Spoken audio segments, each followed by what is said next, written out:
Hello everybody, welcome back to the channel. Today we are taking a closer look at how you can use Raycast to create a Prisma Postgres database. But before we jump in, let's quickly cover what Prisma Postgres is. It's a fully managed Postgres SQL database, deployed on bare metal servers. So you get instant provisioning, built-in connection pooling, caching, and it works with any tool that connects to Postgres. It's not just for the Prisma ORM. There are a few ways to create a Prisma Postgres database. Through the web console, using the CLI npx create-db, or, as today we're going to see, a very fast option directly using Raycast. Of course, to follow this tutorial, you're going to need to install the actual Raycast application. You can use the website raycast.com, okay? Once you've done that, you can use command space and Raycast. Okay, this is opening the Raycast application, and we can type store. All right, and then you can search for Prisma Postgres. You can click on install extension. That's it. There is no API keys, no authentication, no setup.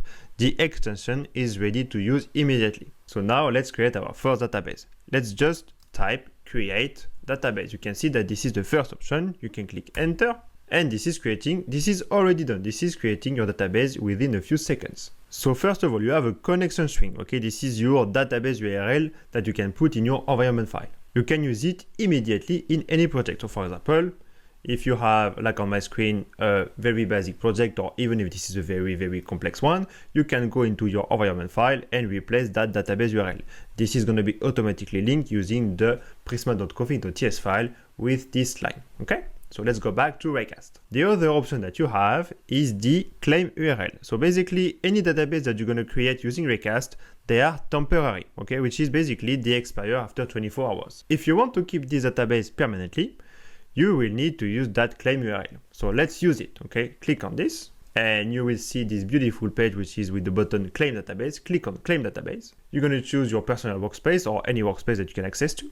Click Authorize, and this is going to take you to the actual Prisma console. Okay, this is where you can use, for example, if you have another database, you have a lot of data, you can use the studio, you can use the backups, everything. Okay, and your database is present here. But something else very interesting, once you actually created a few databases, okay, you might want to keep track of them. The extension has a list database command for exactly this. So let's take a look at this Raycast. If you take a look at the actual list database, this is here, okay? You can click on this, and this is all of your database creating using Raycast. So you can actually manage the whole list here, and you can click enter, and you have all information about that database. If you want to know more about Raycast, I'm going to put this documentation link in the description of the video. Let us know if you have any question in the comment section. Don't forget to follow us on Twitter or LinkedIn, and we have a very active Discord channel. It was Arthur. Thank you very much. Goodbye.